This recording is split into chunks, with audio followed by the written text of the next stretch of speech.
Hello there. We are back. We got a 9-game slate. Let's talk some more baseball.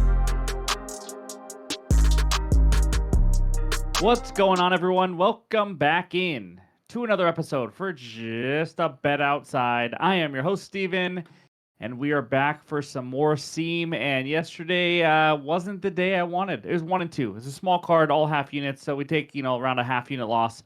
But we could have had a profitable day yet again if one of the hottest hitters, or the hottest hitter on planet Earth, could just get one measly hit, but he couldn't do it. So we'll go over the recap in just a little bit. Quick NFL reminder, the Thursday Night Football Best Bets video is out now, so be sure to check it out. I give my favorite bets and leans for the Commanders and Packers game.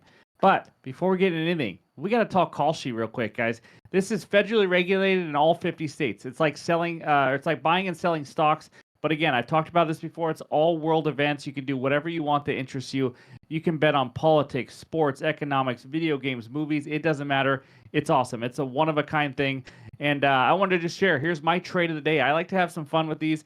And I always do daily temperatures in Chicago. Why? I have no idea. I've had decent success. But we're going to sprinkle a little bit on a high of 80 to 81 degrees in Chicago based on, all my research that I do on weather reports and stuff. So again, you see it 45 cents a contract. I'm going to go with that. That's just some of my fun bets I like to do. But if you guys want to try out KALSHI, click the link below in the description. You get a $20 bonus credit. All right, let's get into it. We got a dad joke to start us off. Here we go. A man who was in court for stealing a bag was sentenced in just 3 minutes. It was a briefcase. Yep. In this video, we're going to recap yesterday, and then we're going to go over the good and bad hitter matchups. And then because it's Thursday, we are going to talk who's on fire, and then go over the best pitcher strikeout matchups, the entire pitcher report, and of course, finish it with the best bets and the recap. So hit that like button if you haven't already. Leave a comment below to help this channel continue to grow. If you're new to the channel, you know what to do. Hit that subscribe button. Come join this awesome community we have here. Can't believe we're over 40,000 subscribers now. But we got NFL, MLB, and then NBA right around the corner. So let's get it rolling. And that means it's recap time. All right, there it is, a 1 and 2 day. The Yankees minus a half run in the first 5. Well, in the bottom of the fourth, it was 0-0 because Rodon was dealing like I anticipated he was. But the Yankees couldn't do crap against Jack Flaherty. But you know what? Bottom fourth, here we go. First and second, 1 out. Aaron Judge is up to the plate. Ground ball, double play. And then in the top of the fifth, Rodon gives up 2 runs thanks to a walk, a hit by pitch, all the fun stuff, And they were down 2-0 because the Yankees couldn't do anything offensively. Ended up getting crushed in the game between them and the Blue Jays, fighting for that AL East, and they get a combined, I think, 3 runs yesterday off not great pitchers, but whatever. Over 8, Washington, Miami got off to a really slow start. It looked like Jake Irvin was going to throw a no-hitter, but like I said in the handicap, these bullpens suck, and it helps. So they went over 8, and then this one, we talked about in the intro, Lyle and Guerrero. You know what? Lyle was kind of like that under the radar one. He got the job done. I happened to, and again, this takes talent. I cooled off the hottest hitter. He's hitting 600 in the last 7 days. He makes a $500 million. One of the best hitters in Major League Baseball. What did he do? 0 for 4. Welcome to my world this season. Vlad let me down. That's all I needed. One single hit. Just a single. And we go 2-1. We're profitable, and I have a smile on my face. But either way, there's the overall record and the breakdown from yesterday on the small card. But now, let's talk some hitters. All right, we got 13 good hitter matchups for you today. We start out with Mr. Bryce Harper, 9 for 22 with a bomb off David Peterson. You see Soto up there, 6 for 17. Castellanos, 6 for 15. No home runs, though. And then Altuve, 5 for 14, so on and so on. We got Salvi Perez, 6 for 12 against Gavin Williams. Then over there on the right side, how about the red-hot Julio Rodriguez, 6 for 12 with a couple ding-dongs off of Jose Soriano. That's right, he is now pitching today. He was supposed to pitch yesterday, but he got moved. And then we got some other hitters that nobody really cares about. Weston Wilson, Edmund Sosa. Maybe you want to bet him. 5 for 7 with a home run off David Peterson. So that's what we got for the good hitter matchups. Now let's take a look at the bad hitter matchups. And it starts out with the polar bear. Pete Alonso, 4 for 27 with 12 strikeouts against Jesus Luzardo. That is not pretty. Yordan Alvarez down there. How about 0 for 12 with 8 Ks versus Gossman? Which is weird. This is why, hitter versus pitches and pitch types, I don't usually go off of, because Alvarez is a guy who hits a splitter really well, but he has been awful against Kevin Gausman, who's known for a splitter. But either way, Jeremy Pena, 1 for 11 with 6 Ks. Christian Walker, his teammate, 1 for 10 with 7 Ks off Gausman. And then Luke Raley finishes it off at 0 for 10 with 3 Ks off of Soriano. So that's what we got for the bad hitter matchups. Now let's talk who's on fire. All right, it's time to talk hitters on fire in the last 7 days. Have to have a minimum of 20 at-bats and hit 340 or higher. We do this once a week, every single week. We got Jose Ramirez up there hitting 444 with a couple bombs. Vinny P, 370. Jordan, he is fully back, 462 with a couple ding-dongs. Mookie Betts, 346 with 3 home runs, 9 ribbies. A lot of hot hitters here. Lyle, who came through for us, 423 with 2 home runs.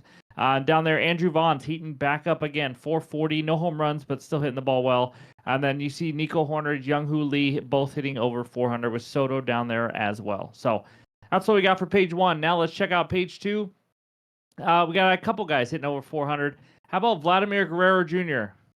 That man is dead to me right now, hitting 500. Anyways, Chase Mydrith, how about 500 average? I didn't see that coming.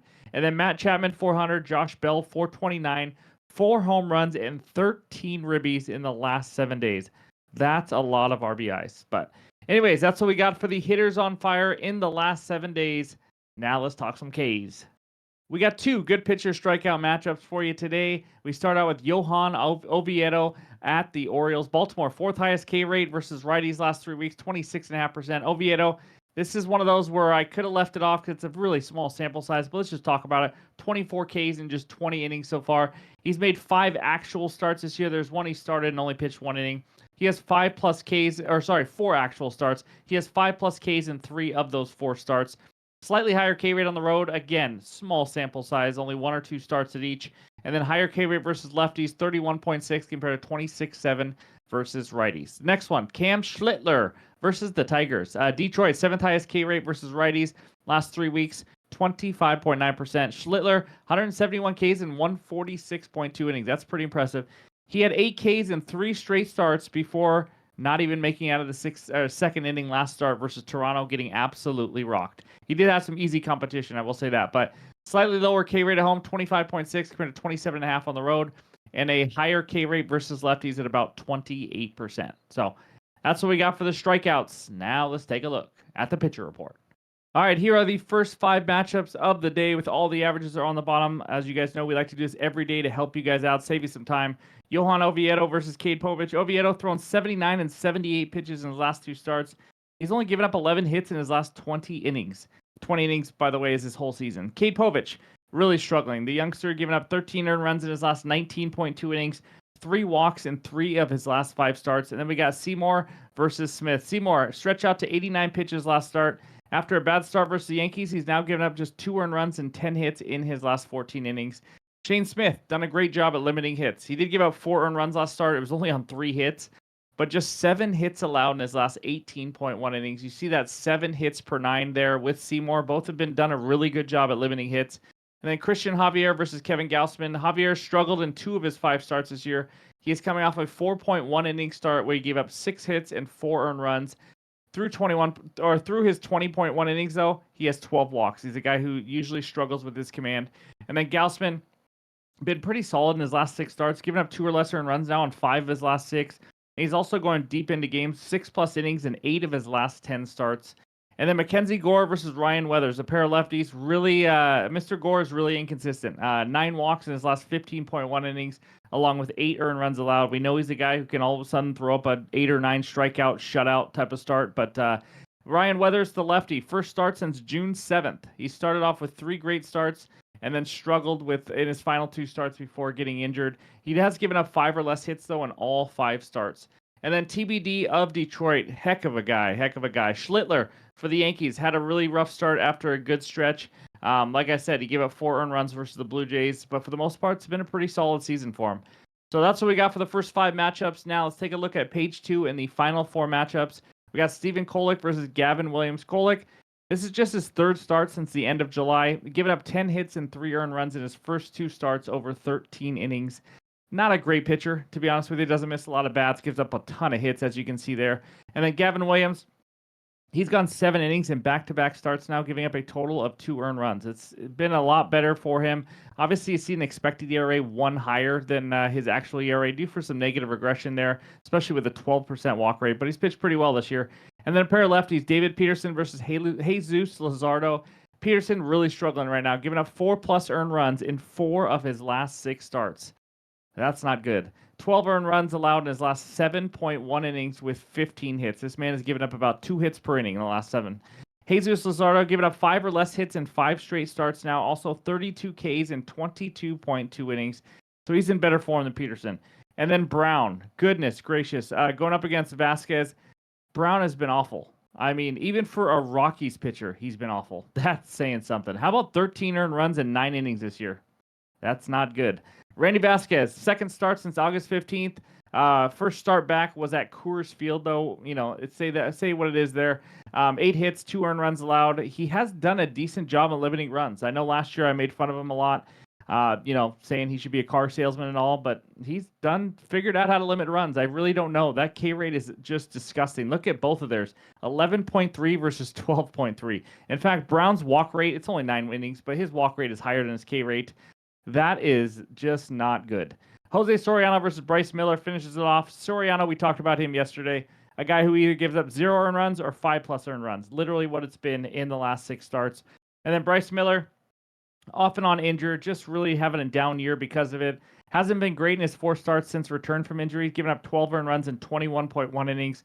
And also, which is surprising, no more than 4 Ks in any of those starts. So that's what we got for the entire pitcher report and all the research help.